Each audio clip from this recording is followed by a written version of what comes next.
तो आप मेरे से पूछोगे तो इस आंदोलन के दिमाग भी यही है। तो मेरे को ये पता है ये सुलझे हुए इंसान है। काम निकालना सरकारों से, दबाव बना के, प्यार से, मीटिंग से, जैसे भी यही हमारे काम करा पाएंगे, हमें पूरा भरोसा है।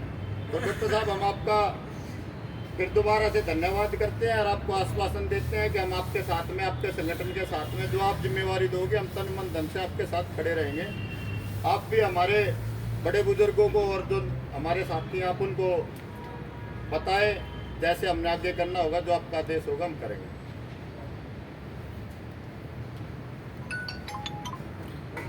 मंडल में बैठे साथी और मेरे सामने बैठे अलग अलग गांव से आए किसान साथियों, मेरे भाइयों, मेरे नौजवान साथियों, मेरे उम्र से बड़ा तो मुझे नहीं लगता है कोई, मैं सबसे बड़ा लगता हूँ, उम्र के होंगे। बहुत देर से, जब से ये सिंगू बॉर्डर पर हम आए थे, तब से मन में, असल में एक इंसिडेंट ऐसा हुआ कि जब हम सिंगू बॉर्डर में आए तो सिंगू बॉर्डर में कोई जगह नहीं थी रुकने की, कोई पानी का प्रबंध नहीं था, कोई छत नहीं थी, कोई मीटिंग करने के लिए जगह नहीं थी। शुरू में हमने वहाँ एक वाइट हाउस था, उसमें 1-2 दिन मीटिंग की। अचानक हमें 2 लोग मिले, वो कुदरती उसमें एक साथी तो आज नहीं रहा, वो करनाल का था, क्या परमजीत, और दूसरा था दीप, जिनका जानकारी या जिनका परिचय मुझसे योगिंदर यादव, क्योंकि हमारे साथ थे आंदोलन में, उन्होंने करवाया था। तो हमने इनको रिक्वेस्ट की, भाई कोई ऐसी जगह बताओ जहां कम से कम हम बैठक कर सकें। तो उस दिन के बाद इन्होंने वो कजारिया टाइल्स वाला जो जगह थी वो हमें दिलवाई, और साथ ही साथ 13 महीने हम रहे यहाँ। परमजीत भी लगातार करनाल से आता रहा, वो चाहे 26 जनवरी को बहुत बड़ा प्रबंध करना था, या मंच का प्रबंध करना, साउंड का प्रबंध करना, लाइट का प्रबंध करना, सिक्योरिटी का प्रबंध करना। तो इन लोगों ने हमें, दिल्ली में हम फर्स्ट टाइम बॉर्डरों के पर जब रुके थे, तो इन लोगों ने हमें एक किसान नेताओं की तरह, हमारे परिवार मेंबर्स की तरह, मुझे याद है कि मैं कजारिया टाइल्स में नीचे सोया हुआ था, तो एक आदमी आया मेरे पास जिसने मुझे एक वो कौन सी स्वीट शॉप है जहाँ, पता नहीं क्या नाम है, वो ऊपर एक चुबारा, इर्द गिर्द में गंदा पानी, तो वहाँ हम कुछ देर रहे। तो लेकिन उस पूरे प्रबंध करने में ये साथियों का बड़ा योगदान था। तब से दिमाग में एक बात थी कि ये साथी हैं दीप जैसे, यहाँ इनसे मैं बात करता रहता था। जब भी दिल्ली में मीटिंग के लिए आते तो मैं कहता था, यार दिल्ली देहात में कुछ तो किसान हैं, कुछ तो देहात के लोग हैं जिन्हें संगठन की ज़रूरत होनी चाहिए, ज़रूर होती होगी। जैसे साथियों ने कुछ मुद्दे रखे हैं, तो मैं हमेशा इनको रिक्वेस्ट करता था, सुझाव देता था कि हम भी, क्योंकि अब जैसे इन्होंने बताया कि मैं ये सच बात बोलना चाहता हूँ कि मैं अपनी ज़िंदगी में 2007 में 2007 या 2008 में किसान आंदोलन में आया, और 2019 में मैं क्रांतिकारी किसान यूनियन का मेंबर बना था, और 2020 में मुझे उसका प्रेसिडेंट बना दिया गया था, क्योंकि मैं एक किसान संगठन को छोड़ के क्रांतिकारी किसान यूनियन में कुछ कारणों की वजह से आया था।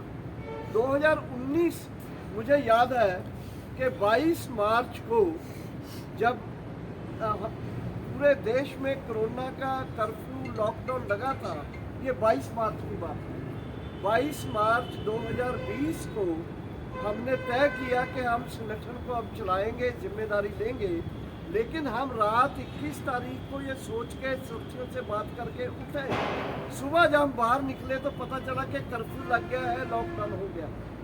तो हमने अपने संगठन के लोगों से टेलीफोन में बात करके अपने संगठन को बनाना शुरू किया।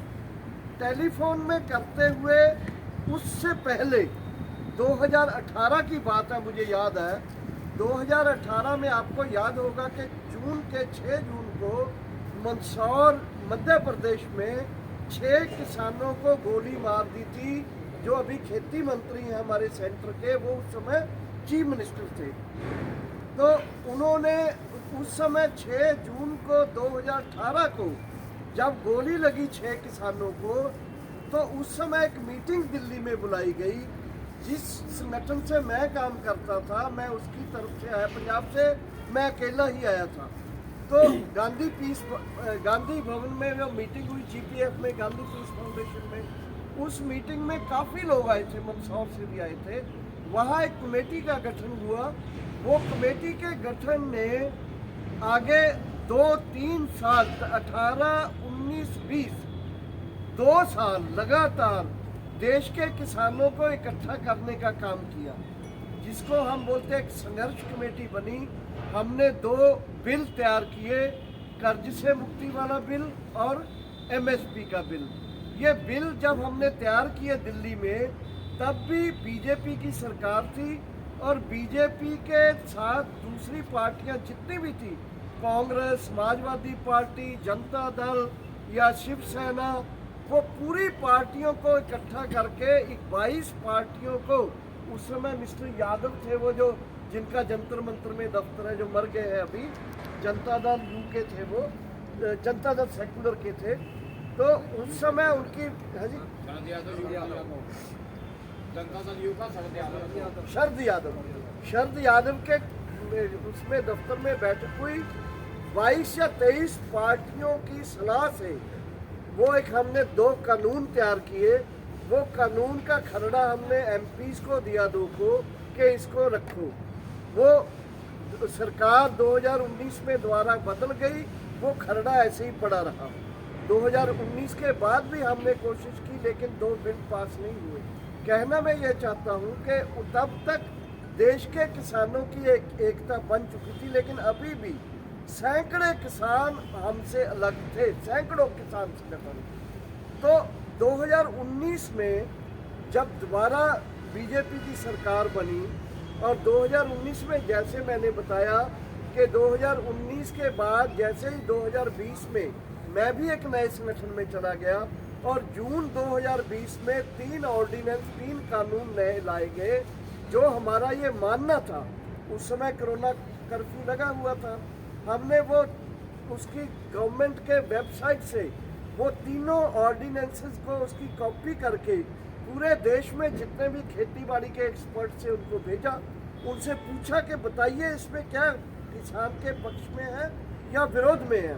तो मैं डिटेल में नहीं जाऊंगा, लेकिन ये बात हमको स्पष्ट हो गई कि ये कानून हमारी ज़मीन, हमारी फसल, हमारी नस्लें, हमारी मंडियों को कारपोरेट जो बड़े घराने हैं उनको सौंपने के लिए ये 3 कानून आए हैं।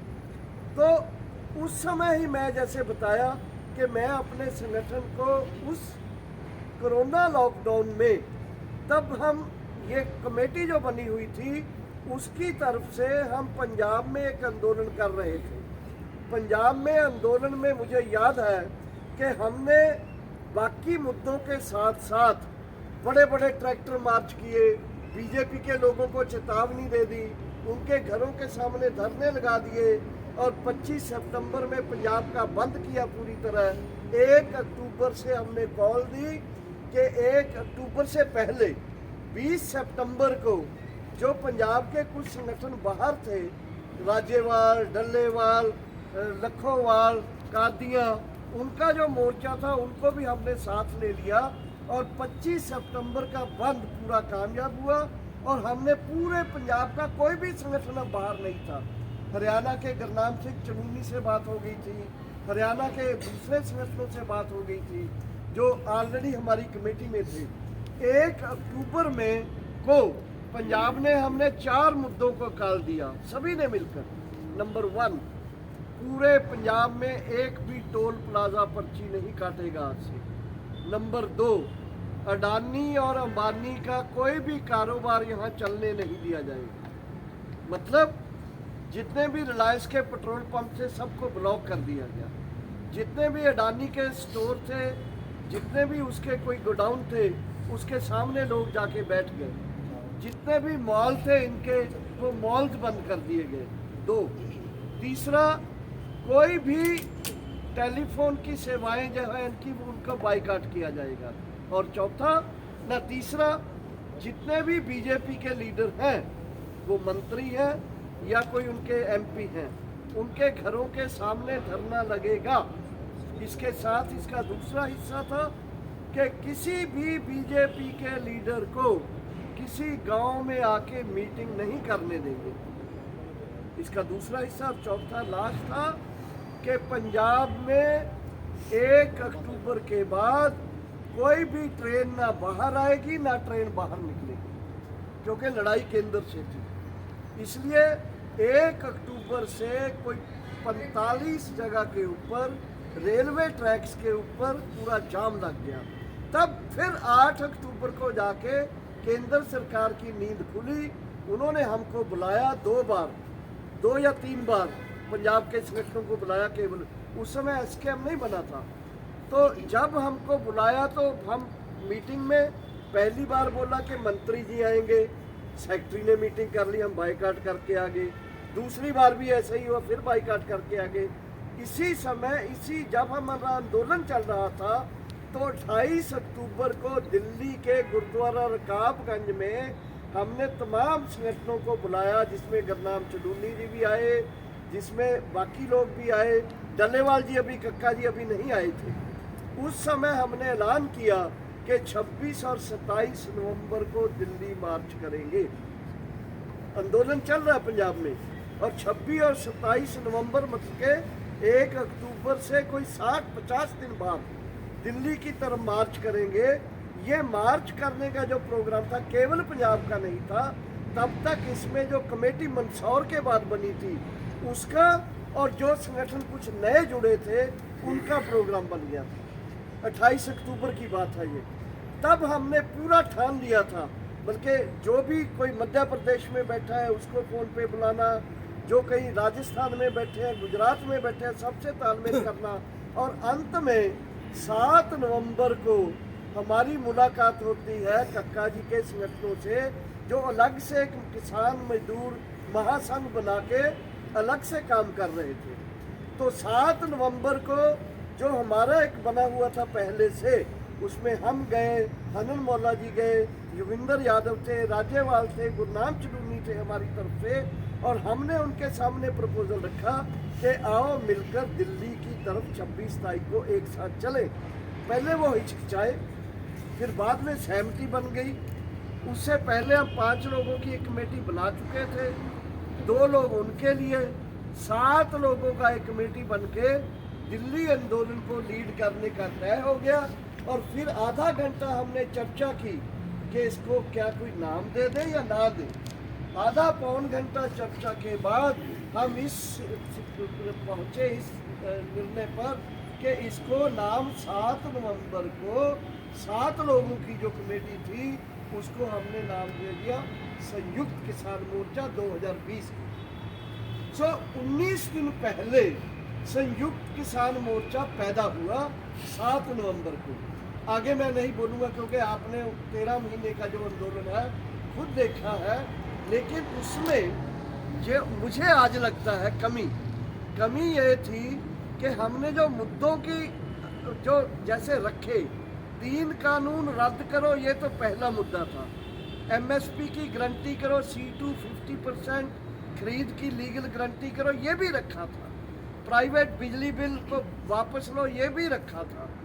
लेकिन बहुत सारे मुद्दों को उस समय हमें लगता नहीं था कि इतना बड़ा आंदोलन में हम जाएंगे। बहुत सारे मुद्दे जो अभी हमने, जैसे कर्ज से पूर्ण मुक्ति, कर्ज की पूर्ण एक तरह से उस पर मुक्ति करना, किसान को एक पेंशन देना, किसान की फसल का बीमा करना, किसान की ज़मीन के अधिग्रहण को 2013 के कानून के मुताबिक अधिग्रहण करना, उसको उसका पूरा जो कंपनसेशन है, मोल जो है ज़मीन का वो देना, उसको उजाड़े से जो रोक बल्कि प्रबंध करना है वो प्रबंध करना, ये कुछ मुद्दे हम उस समय नहीं डाले थे। ये हमारी कमजोरी थी, क्योंकि हमें लगता था कि ये 3 कानून वाला मुद्दा ही काफ़ी बड़ा है। सो वो जैसे 26-27 को हुआ, मैं ये बात आपसे शेयर करना चाहता हूँ कि मैं खुद निजी तौर में इस पूरे आंदोलन की तैयारी में, पूरा संगठनों के साथ तालमेल करने में, संगठनों के साथ ही नहीं, पंजाब में तमाम धार्मिक संस्थाएं, संप्रदाय, पंजाब में तमाम राजनीतिक जो हमारे जितने भी दल थे, उनके साथ व्यक्तिगत तौर पे खुद मैंने तालमेल करके कहा कि अभी किसानों की लड़ाई में हमें सहयोग चाहिए, सब लोग सहयोग करो, ये बड़ी लड़ाई है और बड़ी लड़ाई में हम तभी जीतेंगे अगर सब लोग हम एक साथ लड़ेंगे तो। और उसी का नतीजा मुझे लगता है, आज अगर हम विश्लेषण करते हैं कि उसी का नतीजा है कि पंजाब और हरियाणा से जो लोग निकले, जितनी बड़ी गिनती में निकले, अगर उतनी बड़ी गिनती में नहीं होते तो सिंगू टिकरी बॉर्डर तक आना संभव नहीं था। तो अगली बात यह है कि वो तजर्बा ने, वो जो हमने किया, एक तजर्बा बोलिए, लेबॉर्ट्री का एक एक्सपेरिमेंट किया, एक ऐसा हो गया कि उस आंदोलन में जो सिंगू बॉर्डर से कॉल जाती थी, देश के संगठन, देश के लोग रोज ये वेट करते थे, उड़ीक करते थे कि वहाँ से क्या हुक्म आता है।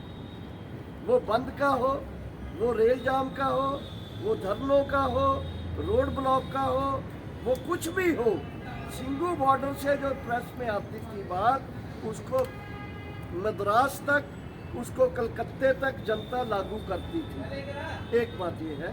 दूसरी बात, उस आंदोलन ने, जैसे मैं कहा आपको कि मंदसौर के बाद देश के किसान संगठनों को मंदसौर शहादत ने, 6 किसानों की शहादत ने एक हद तक इकट्ठा किया।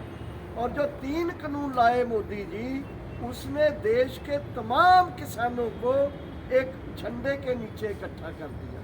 और वो, उसमें हमें कुछ कड़वे और मीठे तजर्बे भी हुए। कड़वा तजर्बा क्या हुआ कि जब आंदोलन हम जीत गए तो कुछ साथियों ने सोचा कि हमें इलेक्शन में जाना चाहिए। हमारे पंजाब में भी कुछ साथी गए, हरियाणा में भी कुछ साथी गए। उससे हमारे मोर्चे को थोड़ी ठेस पहुंचा, कुछ चोट लगी।